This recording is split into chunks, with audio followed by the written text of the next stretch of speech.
C'est pour cela que l'émission à l'élo, tu as éloge, mais tu as indignation. Indignation dans le sens que combat et comme il sens mon personnel, sens mon sentimental, sens mon émotionnel, alors que le combat doit rester objectif. Et objectif, il y a combat Nabiso, et ça dit que Kabila dégage. C'est ça notre objectif, notre point commun. Et quand on dit Kabila dégage, on ne voit pas la personne, l'individu, on voit les systèmes sanguinaires, criminels qui violent, qui ont orphelins. Donc tout ce système-là est Sengeli et long. Donc quand on parle du système, on parle du système dictatorial. Non, celui qui est dictateur, il est salaud. Pourquoi? Parce qu'il empêche la liberté des autres. Et quand vous arrivez à empêcher la liberté des autres, donc vous êtes un salaud. Donc ce système dictatorial, c'est un système qui rassemble des salauds pour empêcher la liberté des êtres humains. Donc nous devons vivre calmement, tranquillement. Et là, je mets l'accent en disant que quand on dit les salauds, on a sens sensibilité. On a passé la philosophie, je pense que c'est René Descartes qui a dit cela. Oui. Les salauds, ils allaient beaucoup privé, la liberté. Dans le sens congolais, salauds, non, non, c'est pas dans ce sens-là. Le loto, ce n'est quand même déontologie. Il y a une déontologie pastorale. Attends, tu continues à mais il y a une éthique à respecter. Est-ce que au même moment où homme de Dieu, est-ce que les hommes de Dieu doivent oublier la déontologie ministérielle ou la déontologie sur laquelle on a été enseigné pour faire marcher le peuple de Dieu, ou faire voir besoin, pour faire voir le droit d'un peuple? Est-ce que nous devons oublier notre déontologie ministérielle ou déontologie chrétienne? Quand on dit homme de Dieu, serviteur de Dieu. Serviteur de Dieu, c'est d'abord un caractère. Serviteur de Dieu, c'est aussi une parole dans sa bouche. Serviteur de Dieu, c'est un comportement, c'est un modèle. Jamais, jamais renoncer. Pour jamais, jamais renoncer. Jamais, jamais renoncer. Jamais, jamais renoncer.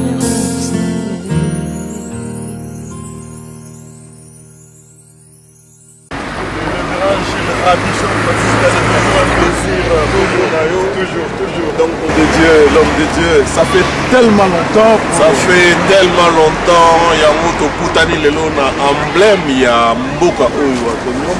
Oui, Atomium, vous avez dit Atomium. Oui, puis Zaïro Ebele, que Mboka n'a plus quand le roi Léopold II. Il y a un roi à l'époque, la propriété privée. Il y a des signes, il y a bien mboka on a ça signe. Ouais, mais il faut dire quand même qu'ils ont construit. Ils ont fait du bon travail et un bon architecte. Ça se voit. C'est tellement merveilleux, c'est tellement beau. On se pose des questions. Quand est-ce que chez nous au Congo, on arrivera à voir des monuments comme celui qui est derrière nous là? Ouais. Il y a des années, presque un siècle maintenant, plus même je pense. Quand c'est ça le relais qu'on a qui n'a échangé, ça pourrait aussi être comme ça. Échangeur, c'était n'importe quoi. Beaucoup nous a menti que c'était le premier au monde. Mais quand je suis arrivé en Allemagne dans les années 80, je trouvais que échangeur, mais il y a mais il y a Bissokaka, Basili Sagate. Mais pour toi qui es en Chine, à Kendaka la neige. La neige, hiver. À côté partout, Pembe, oui, puis la neige, la raté. Oh, bah, maman, attends, on a qu'une Chine, on attend Nzinzite. Mais Mali, les Israéliens, on a moyen Nzinzite, les Kezate. Ah, mon goût, c'est ça. Des fois, on n'a pas connaissance, ils ont manqué de développement. Mais par contre, Mobutu Azala qui est un brave monsieur, un homme qui aimait notre pays. Mobutu avait un côté humain, un côté sacré, un côté peu importe. Ça m'a quand même chrétien. Oui. Cela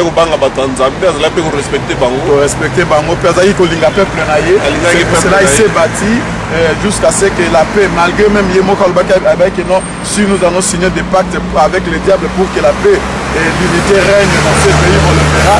Mais quand même, il s'est bâti cet homme-là pour l'unité du pays et l'unité nationale, que tout un chacun se sent chez lui. Et puis, dans l'air, il y a Mobutu, c'est là que ceux qui peu importe ndenge mboka ezalaki mais bokoyeba quand même que moto tokozwa place telle place pas Bolozi, pas Baramoto, pas Nzimbi, donc on savait quand même que non donc puis il y avait quand même des pistes ya kokota donc moyen kokota ezalaki ata kuti moto yango azalaki na deuxième cité kuna place bazalaki soki onendaka tomaza mpona kotortiraka bato mais quand même on savait retrouver les gens qui étaient arrêtés tala lelo Diomi bakangi toyebi place azate bazo ti lelo moto amoni Diomi azate pe Diomi bakangi donc on ne sait pas comment il mange, comment il boit, comment il dort, on ne sait absolument rien, mais on nous dit que non il est là, mais on ne sait pas s'il est là réellement. C'est parce que Nandengo Nenge Nani Chebeya Koufaki, Nani Mende Aïbaki Nengini Diwa Chebeya, Aïbaki secret, Arma Tungulu Akoufi, Aïbaki secret, Moutumoka Alandala Kiangwa Zalakite, et c'est de même aujourd'hui. Il y a Diomi qui part comme ça dans la fumée. Ce qui est étonnant, c'est de voir les Américains, tous ces Américains ici, dans un souhaité il faut quand même total attendre tout le monde voter pour les républicains, total qu'est-ce que les républicains peuvent faire pour l'Afrique, parce que les démocrates en tout cas va démontrer qu'ils sont sanguinaires, des criminels. Et je suis quand même déçu à côté le comportement américain, parce qu'ils mettent la pression sur François Hollande si jamais il allait au Congo, à ça la tout va libérer Nani Diomi. Mais alors que les Américains, tout le monde Kanyama s'est permis à Kokota na kati enceinte ya enclos américain pour kokanga ba maman ko fouetter bango yo Kanyama na éviter ceux qui babotaka na mwasi mais ama kotala ba action cela kana. Oui, toza toujours na cadre ya émission na biso pour l'amour du Congo oyo ba combattant nyonso bayebi ba combattant so balandaka biso bana na Nzambe libote ya peuple congolais pe libote ya ba combattant esika nyonso bozwami dans l'émission Nabiso pour l'amour du Congo. Quand même on vous parle comme cela, on vous parle parce que nous avons l'amour de notre pays et ce qui se passe dans notre pays, on sent que ça nous fait tellement mal et dans notre position étant des hommes de Dieu, on se lève pour dire un homme de Dieu où l'église de Dieu ne peut pas être au milieu du village, l'église de Dieu doit parler, les hommes de Dieu doivent parler. Et même quand on dit que l'église de Dieu est au milieu du village, les gens à côté n'ont pas positif parce que quand quelque chose est au milieu du village, c'est que ça indique la direction. Oui. Donc une église qui est au milieu du village, c'est pour indiquer, c'est un poteau indicateur pour indiquer la direction. Peu importe, on a un sens péjoratif. Mais quand tous autres là dans Bruxelles, tout ce qui est au milieu, c'est pour indiquer la direction. Il y a autoroute, direction, il y a centre, direction, ainsi de suite. Donc une église doit toujours indiquer la direction, comme la Bible d'ailleurs le dit, ne déplace pas les bornes anciennes qu'ont placé tes pères. C'est pour cela. Donc, dans ces bonnes directions dont l'église Ezali peut se retrouver, Yangoana, Biso Basai Nanzambe, département Sika Bazali, na Mboka Nabiso, souffrance qui s'est passé na Katia, Mboka Nabiso, et les hommes de Dieu se sont mis debout pour dire que non, souffrance Soana et Sengeli Toloba, comme on est dans la bonne direction, et Sengeli toi affirmé, tout là que ça peut prendre Nabiso que non, voici les chemins à suivre, voici les choses à faire, voici ce qui est bon, et on doit les faire. C'est pour cela que l'émission Alelo, tu as un éloge, mais tu as une indignation. Indignation dans le sens que combat et comme il y a un sens personnel, sens sentimental, sens émotionnel, alors que le combat doit rester objectif. Et objectif, il y a combat Nabiso, et Zali que Kabila dégage. C'est ça notre objectif, notre point commun. Et quand on dit Kabila dégage, on ne voit pas la personne, l'individu, on voit les systèmes sanguinaires, criminels qui violent, qui ont orphelins. Donc tout ce système-là est Sengeli et l'homme. Donc quand on parle du système, on parle du système dictatorial. Non, celui qui est dictateur, il est salaud. Pourquoi? Parce qu'il empêche la liberté des autres. Et quand vous arrivez à empêcher la liberté des autres, donc vous êtes un salaud. Donc ce système dictatorial, c'est un système qui rassemble des salauds pour empêcher la liberté des êtres humains. Donc nous devons vivre calmement, tranquillement. Et là je mets un accent en disant que quand on dit les salauds, on a sens insulté. On a passé la philosophie, je pense que c'est René Descartes qui a dit cela. Oui. Les salauds, ils allaient priver la liberté. Dans le sens congolais, salauds, non, c'est pas dans ce sens-là.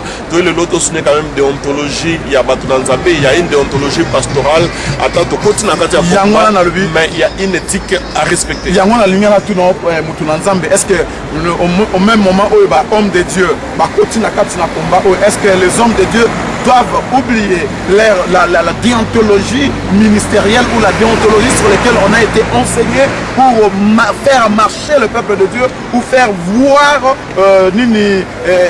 besoin, pour faire voir le droit d'un peuple? Est-ce que nous devons oublier notre déontologie ministérielle ou déontologie chrétienne? Quand on dit homme de Dieu, serviteur de Dieu. Serviteur de Dieu, c'est d'abord un caractère. Serviteur de Dieu, c'est aussi une parole dans sa bouche. Serviteur de Dieu, c'est un comportement, c'est un modèle. Donc, dengue to koti na combat en tant que serviteur de Dieu, éthique pastorale to kobo sanangote, éthique na biso ya bato na nzambe, sengel to garder yango to keba na biloba loba. David aloba qui la bouche qui parle, c'est celle qui pêche. Et bien na ganisi pe na kati na combat toza na ba serviteur de Dieu, o tozo remercier bango d'abord, mais to lingi to rappeler quand même à l'ordre du jour, indignation envers les dires. Il y a Batonanzambe, j'ai l'impression que Batonanzambe va comme kokota na ba sentiment personnel, na ba émotion personnelle, sans passer par l'intellect. Donc il faut Seigneur to souligner et loko wana. To continue à combattre pour na kofingana, to continue à combattre pour na kofinga batu, to continue à combattre pour na komema ba sentiment na biso personnel. Non, to continue à combattre avec un objectif. Yes. Donc, actuellement, les hommes de Dieu, et si quand on va dire hommes de Dieu, ils s'engager pour défendre le peuple Nabiso, ils s'engager pour défendre Mboka Nabiso, nous ne sommes pas déontologie ministérielle, déontologie de notre travail. Donc, cela veut dire mais pour respecter énorme niveau et image, il y a biso basai na nzambe na kati na bitumba. Et le but est que si vous allez au sein de nzambe, vous allez kobunda, parce que je vis à plusieurs hommes de Dieu ces derniers temps.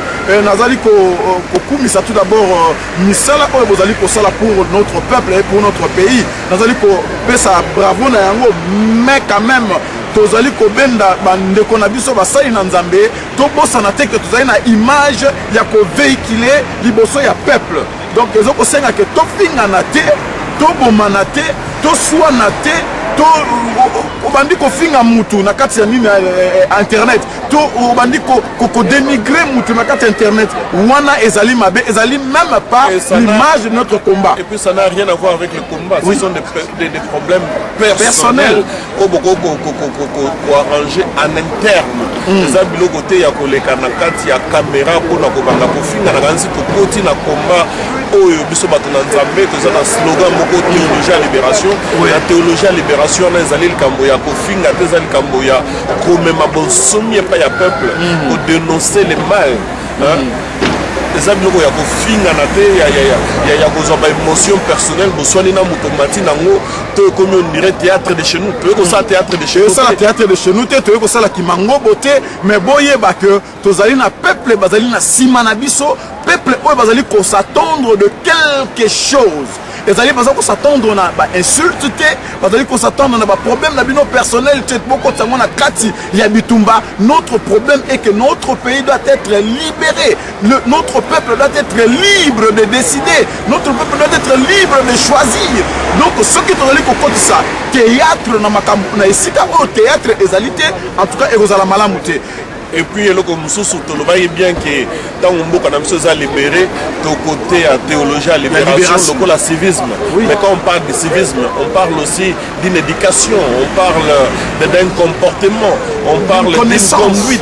Alors si on est au Laxaba tout temps to balo Laxaba théologie à libération to ko tsande makambo ya na swana kina moninga na kende ko bango na écran non on doit rappeler toujours rappeler bato na nzambe oyo bazana kati ya combat à l'ordre du jour. Ce n'est pas un problème personnel, ce n'est pas des problèmes personnels. Notre combat est contre un système sanguinaire, criminel, dictatorial. Yangoune Totelemi peut dénoncer.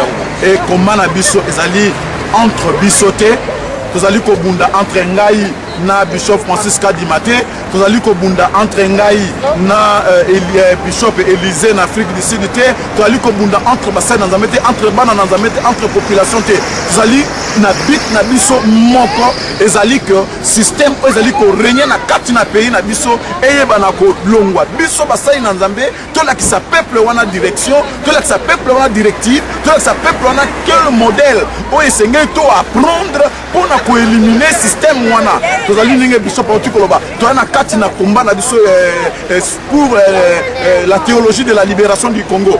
Donc tout même peuple ayebana ko comprendre théologie nini parce que tangu baye ko kangamboka na biso baye ko soki mboka na biso na kati na loba na nzambe. Vous savez, vous connaissez le discours du roi, comment roi atindaki ba missionnaire bayaki a bayaki na mboka na biso po baye bana ko hiberner biso na ba discours na bango religieuse. Mais sikoyo biso que tu es na théologie la libération du Congo avec la Bible en main et qu'on montrer que les passages où nous maintenant nous allons montrer à notre peuple que nous devons aussi savoir comment se défendre quand on vient de nous attaquer, parce que dans la Bible cela est montré clairement et net. Donc et toujours c'est na biso basai na nzambe auto kotina katina combat exactement que non to banda ko sona ko bunda alors to conseiller peuple nini. Et puis, toujours mettre un point sur les Ikolobaki, toujours quand on a vie privée à Moutouté. Oui. Chaque homme de Dieu a une vie privée, a un ndako naye, a un mois naye, a un bana naye, a une église naye. Toujours quand on a vie privée à Moutouté. De toute façon, nous sommes tous différents entre nous. C'est ça. Et chacun a une doctrine naye, chacun a une direction ou soi-disant Nzamba Pessialanda. On n'entre pas dans ces choses. Mais toujours quand on a un point commun, les combats de la résistance. Combat de la résistance, c'est ça. Le rôle à papa Arsi Alobaki, Poutine Lobi, Abi, sauvons le Congo, le pays est en danger. Nganaki Kobatsanabi, fini les silences. Donc, Bishop Francisca Dimaya dit que non, théologie de la libération du Congo. Nous avons dit que non, pour l'amour du Congo. Donc, on continue la construction. Mais nous avons regretté, on déplore un peu une certaine conduite. Il y a des Konabiso, on ne va pas citer le nom de en tout cas, tout le monde a un sentiment, tout le monde a Kofinga, surtout Kofinga. Et ça a place de Nakatia combat, il y a résistance pour Congo. Eza na place à ta mokote kofinga ezali na kati pe ya civisme te kofinga eza na kati ya bonne conduite na bonne vie et mœurs c'est ça pas du tout. Donc tout le monde a parole se déplacer des insultes inutiles gratuites tous à l'objectivité. Et quel est notre objectif? C'est de changer le système. Changer le système. Et celui qui est dans le système eza kanambe. Il faut à l'ongwa. Et par toutes voies et moyens, il faut aller loin.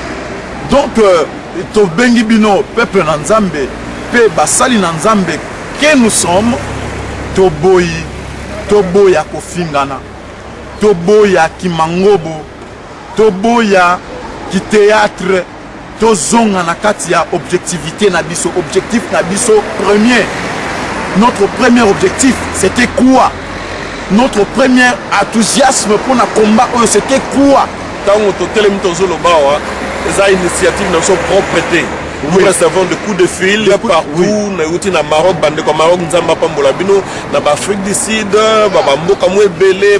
Irlande, papa Bozon sa combat na bino na ligne droite. Bolongola ba sentiment, bolongola ba émotion. Il y a trop d'émotions et pas na bato na nzambe tant bazoloba. Il y a trop de sentiments, il y a trop de l'égocentrisme. Bloko no soto longola tozonga objectif de respecter éthique na biso ya bato na nzambe. Peu importe que nous soyons divisés dans nos doctrines ou pas, mais au Sangiso Lelo, les combat. Et à cause du Congo, de respecter Makamboana. Pour l'amour du Congo. Il y a confiance. De respecter, c'est vrai. Na peuple, il y a confiance. Peuple, na pesi merci mingi na bandeko nyonso babenga kabiso. Ba mama bazo benga bazo lela. Na mona ki mwana na biso Laurence.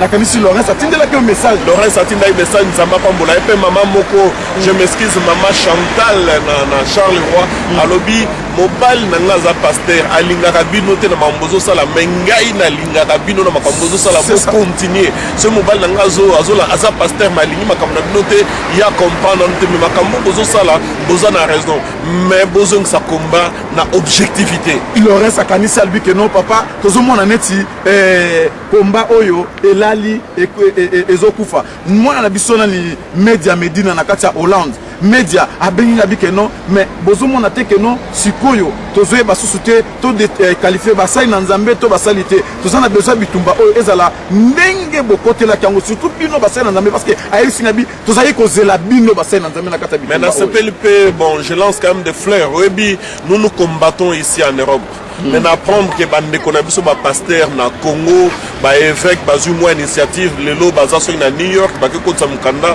eza quand même une goutte dans l'autre ozo féliciter bango ba misusu ba décider ba lobi fo ben notike la Kagame na Rwanda mukanda tozo féliciter bango debi ke bango bazo bunda na mboka moko dictature ozo sévir en tout cas d'une façon ou d'une autre bazo participer ozo sentir que message na biso ezo koma et pas ya équipe pastorale na Congo nzambe apambola bino ndenge bokomi kozwa ya conscience wana pona komeka ko bouger toyebi ke bozana bino bozava na kati ya libulu ya moto place kanamba vandi pas zoboma azotalate. Bon, Dieu va vous aider, vous faites ce que vous pouvez. Nous sentons déjà que tu lances un message que le vent de changement est en train de souffler, entrez dans ces vents-là et vous êtes en train de faire partie. Que Dieu vous bénisse. Et nzamba pambo la pasteur wana yango to ko benga lisusu bande basangana ki donc ba ke ko tikela Kagame mukanda ba dénoncer quand même makambozo sala manaki vous pe na Congo pe ba misu ba ke na New York ba ke tika mikanda. En tout cas, ce n'est pas une chose légère. Ba sali pas nzamba pambo. Donc tala initiative ya malamu yango wana. Koleka na télévision, koleka devant la caméra, commanda ko s'insulter, ko finga même quand même to pesa respect na ba mort. Mutu oyo asi akufi, to sengeli ko pesa respect na ba mort. Ezate que non soko za na likamoko particulier na batu obanda ko dénigrer, ko finga, ko insulter même le mort dans le combat. Qu'est-ce qui est à voir là-dedans? Ezana nini mon côté na plaire mon côté ezana essence mon côté na bitumba otali ko sala tala ba acte ya malamu yango wana ko kende par exemple na ONU ko za idée par exemple ko kende tie pa ya Kagame ko ebisa que non on est africain toza ba africain to lukaneni ya ko sala que non Afrique et kende liboso parce que il y a église catholique dans l'église il y a église des réveils basangani pour na ko sala action nous les félicitons. C'est ça, ce sont des actes comme ça qu'on félicite. Et puis tozo senga population épiscopale, pasteur, évangéliste, bishop na Congo. En tout cas, nous vous disons que vous avez un système et puis système sanguinaire, mais vous faites ce que vous pouvez. Que Dieu vous bénisse. Oui, c'est ça. Biloko ya nengwana ndebiso tozali ko sepela. Ezate ki biloko oyo ezolelisa ba maman. Parce que ça na ba maman bazoko benga basa kolela. Donc bazomona biloko moko ya bien te oyo ezali ko bebisa image. Surtout beaucoup plus image ya 1 biso basai na nzambe et 2 image ya combat et 3 image ya peuple na biso et puis na kati ya combat oyo kombo ya kokota na ba affaire interne ya l'église. C'est ça. Un pasteur a eu problème na bandim na yeto ba dire que c'est son affaire. Etali biso na combat na likamodini. C'est ça. Tozobosa na loka ezalo lenge moko tolobaki que non comprenait que non c'est moi qui avais dit ça. On avait compris que kombezo zo sens mususu et que batuba comme oleba bunda pona kanambe dégage ou notre pays pour la liberté de notre pays. Non batuba comme bunda pona ba groupe batuba comme bunda pona parti politique batuba kirele biso ba groupe na parti politique mais le na kata minoko batu te comprendre que non batuba comprendre mal batolobaki que tozali ko bunda pona ba parti politique te to ko bunda pona mboka na biso ezala sauver mboka na biso ezala libérer comme aussi le loto yeli susu koyebisa libota nzambe pour l'amour du Congo tozo finga mutu mon côté tozo dénigrer mutu mon côté tozo la lisa mutu mon côté mais pour l'amour du Congo s'il vous plaît tokota na kati na ko finga na te tokota na kati na ko chola te ko dénigrer baninga te tokota na ba problème na biso interne te ba problème so personnel te et comment que non tokota na kati ya combat ça a rien à voir avec le combat que nous sommes en train de mener pour libérer notre pays et na ko sa peuple congolais. Si nous ne savons pas être ensemble, si nous ne savons pas avoir une seule parole, nous allons tous mourir comme des idiots. C'est le moment d'être rassemblés, avoir un même langage, Et à ce moment-là, notre pays sera libéré. Mais ce que nous allons créer entre nous, les ennemis, nous allons créer entre nous des problèmes, nous allons créer entre nous des divisions, là, ce n'est pas normal. C'est vraiment mauvais. Nous devons être, à ce moment-ci, nous sommes vulnérables. À ce moment-ci, nous sommes faibles. À ce moment-ci, notre pays, bientôt là, ils sont en train de préparer pour la balkanisation de notre pays. Au moment où nous savons très bien que non, il y a ces complots internationaux qui est sur nous, sur notre peuple, sur notre pays. Alors, sur ces poids-là, nous ne pouvons pas avoir de divergences de langage. Nous devons avoir un seul langage, une seule parole, et nous devons être unis ensemble. Le kolabana tata moko, bano bakufeli tata mama, bakomi ensemble pour na babunda, pour na mboka na bango. Donc si nous ne savons pas avoir un même langage, si nous ne savons pas être unis, nous allons mourir tous comme des idiots. Et ces pays-là, appartenir les sous-sous n'a bisoté. On va nous arracher les pays parce qu'ils vont comprendre que non, tous a toujours désigné. Donc, tous sommes appendus à l'ère, nous les serviteurs de Dieu, nous les évêques, nous les pasteurs, nous les évangélistes qui sont engagés dans Katia Kumba. Tokotia n'a pas problème personnalité, Tokotia avec objectivité, Nini, le système Kanambe doit changer, il doit dégager. C'est ça. Tout le monde a un sentiment d'émotion et j'aimerais dire, comme Léon Blum d'ailleurs l'avait dit un jour, en cette ère qui est pour le Congo une ère d'anxiété tragique. Sachons nous abstenir de tout ce qui serait fratricide. Même si nous sommes séparés dans nos opinions, dans nos positions, mais pour ce moment, restons unis comme les enfants d'un même père qui s'étaient divisés par des bagarres, par des situations incompréhensibles, mais dont l'appartenance à un même seul toit peut régner encore. Totikala na bomoko pona tina na Congo, tolongola ba sentiment, tolongola ba émotion, tolongola kofinga quand un pasteur fait quelque chose à la caméra, aïba qu'il a une éthique pastorale, il y a une déontologie à respecter. Le but est que le théâtre de chez nous, non pas du tout. Qu'est-ce que nous disons et discerner et concerner l'essentiel pour dire au peuple, branchez-vous sur l'essentiel. Quel est l'essentiel? Le peuple la brancher sur cela. Ezali, Kanam de son système, faut malongwa. Oui, c'est ça. Oh, Ndezali Bitumba na biso, Yangoana. Oh, Seigneur, oh, tu l'as sa peuple na biso. Le kola Martin Luther King à l'obaki, tu l'as sa peuple na biso. Le moment, c'était pas Martin Luther King, Ezala King, Che Guevara. Alors, le peuple, il n'y a pas un libérateur. Le peuple se libère d'eux-mêmes. Donc, le peuple se libère lui-même. Donc montrons à notre peuple ce qui battent la émission d'Abisso. Nous avons dit ces derniers temps comment le peuple belge ils étaient libérés, comment ils ont eu leur indépendance dans le main des Hollandais. Donc nous aussi, nous devons montrer à notre peuple qu'il n'y a pas un libérateur. Il n'y aura pas quelqu'un qui va se mettre debout pour dire oh, je suis un libérateur. On avait appelé Mosé Kabila libérateur et aujourd'hui on est où? C'est pour dire, c'est pour montrer au monde et montrer à tout le monde il n'y a pas un libérateur, mais le peuple se libère de lui-même. C'est ça l'enseignement sur lequel nous devons donner à notre peuple la théologie de la libération de notre pays. Donc ce qui te continue à Katiaba ou zobologie, tout te continue à Katiaba kolelisa lisusu ba mama. Alors ekozala passe mingi pour nabiso.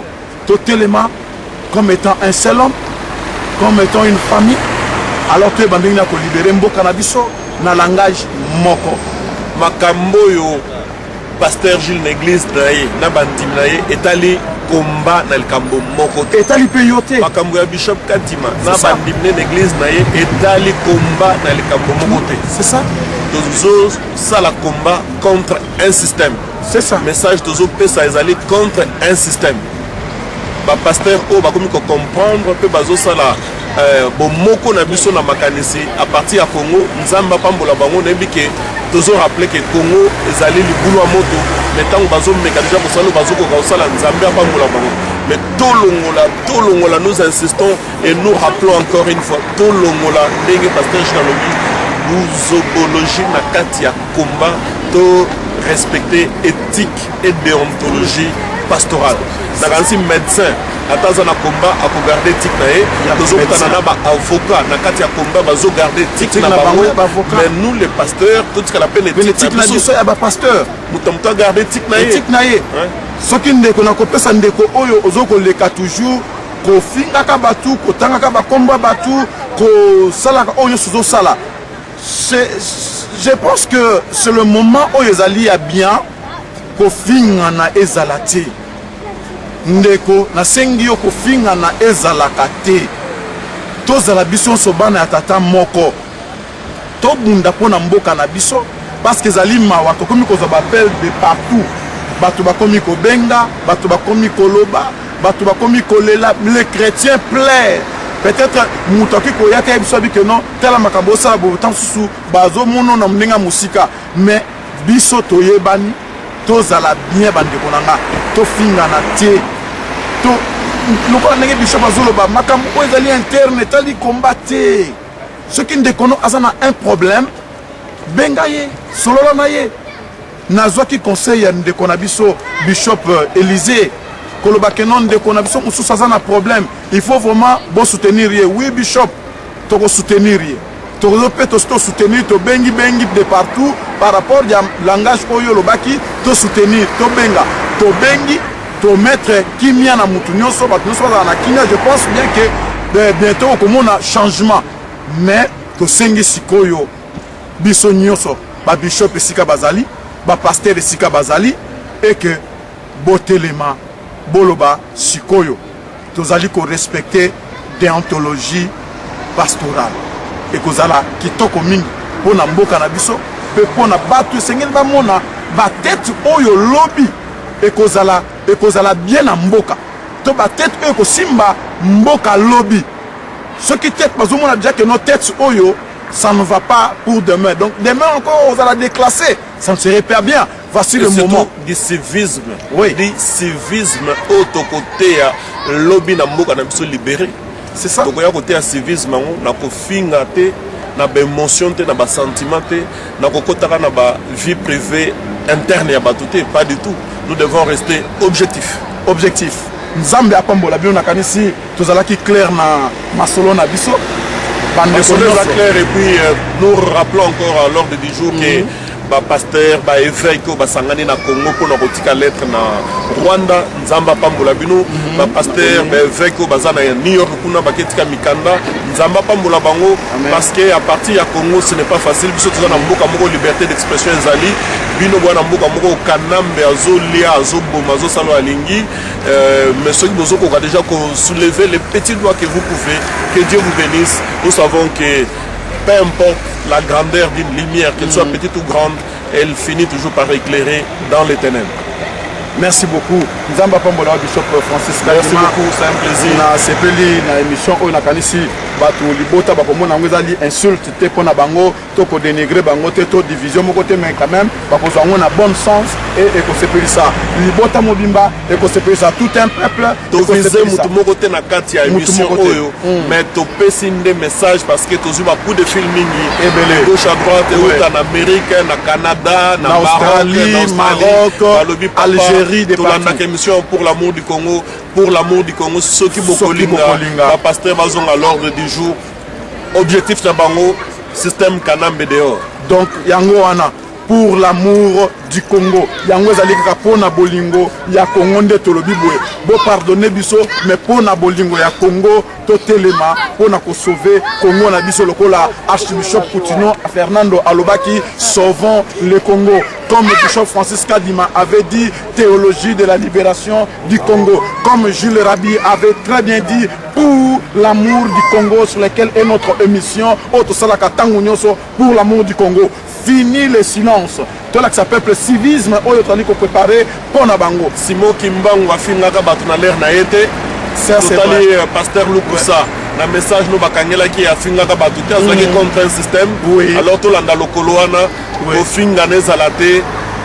Et puis objectif ezanini système Kanambe dehors le Congo est notre cher patrie Yaoundé tozali nakanisi pe Yaoundé héritage tango polobi makambo ya pasteur nani Lukusa nakanisi langage moko pasteur Lukusa alobaki o etouchaka ngai pe e na garder yango na kati na mutu na ngai na prédication oyo bakangela kaye alobaki le moko dit l'église qui ne répond pas aux besoins de sa génération, c'est une église qui a échoué à sa mission.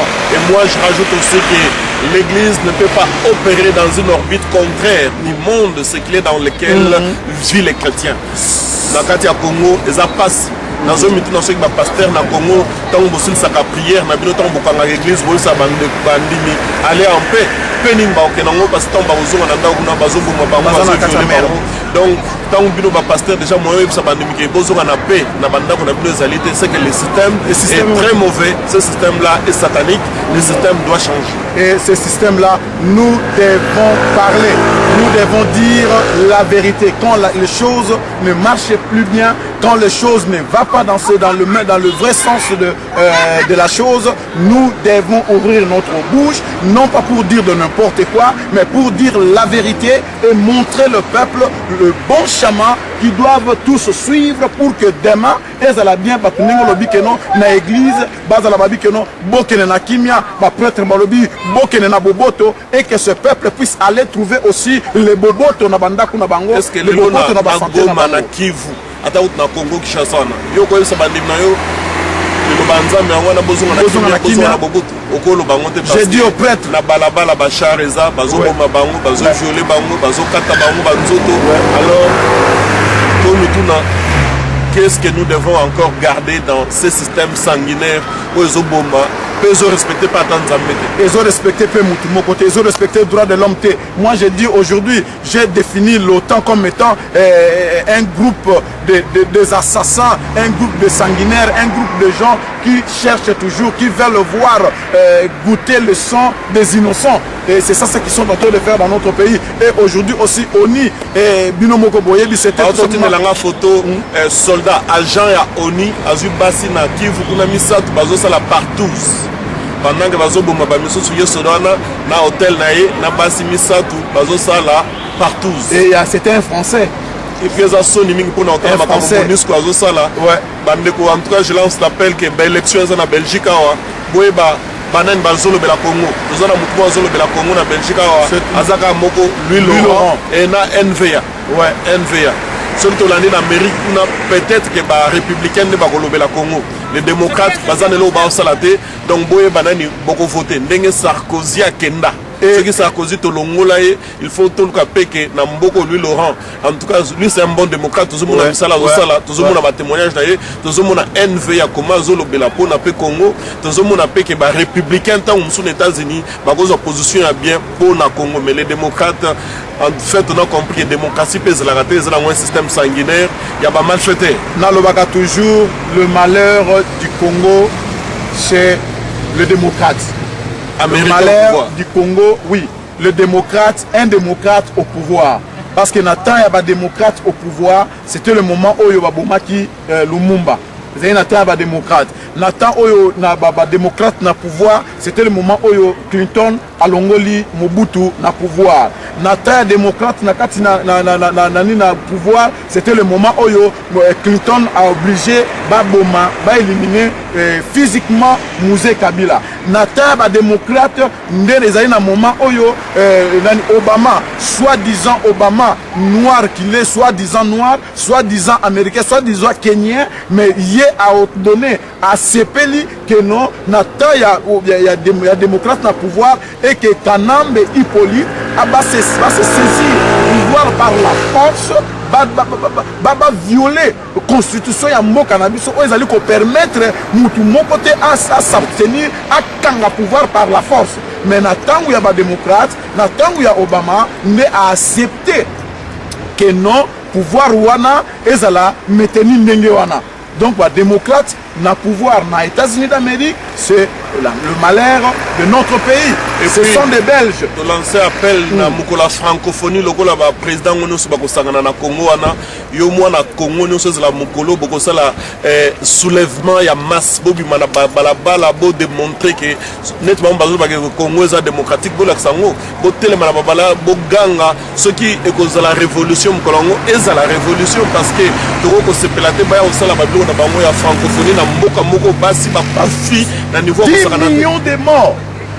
Des femmes violées, des enfants de 16 mois violés. Et vous vous dites non, nous sommes francophones, nous voulons la fête de la francophonie et nous ne serions plus. Quand Kagame a eu le pouvoir, Kagame a enlevé le Rwanda dans la francophonie. Nous rendons des côtés dans le Commonwealth, des côtés en anglais. Donc, anglais. Donc, c'est ça le risque que François Hollande est en train de prendre dans notre pays. Et un jour à l'autre, nous allons faire comme Placide de Jésus qui a dit l'ingalaphonie. Un jour, tu as sa l'ingalaphonie pour nous faire comprendre que les intellectuels européens, américains ont fait trop de paramètres, mais je pense qu'il y a d'autres paramètres qui sont en train de les échapper. Oui. Parce qu'il y aura la tournure des événements.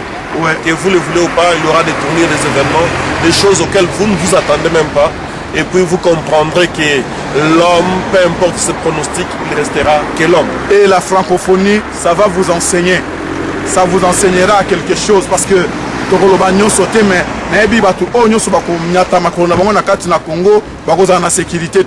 parce que ils sont déjà là-bas. Merci. Que Dieu bénisse le peuple congolais, le peuple maltraité, le plus maltraité au monde. Nzambe, oyakela lola na mabele akanisa bino et à la prochaine. Après Sabino Force, Yabo Bunda, Boteleme la bateau de Swazaliko, Nonga Bino Bosomi, Nzamba Pambola Bino, peuple, au Bazaliko souffrir mingi na katna mokili. Pe mokili zo comprendre te, mokili zo kipete, mais peuple ango, bango moko va comprendre que non, tous les peuples les plus maltraités du monde. C'est pour ça que nous devons se lever et se battre. Merci. Ingeta. Percer, jamais, jamais renoncer. Non, jamais, jamais renoncer.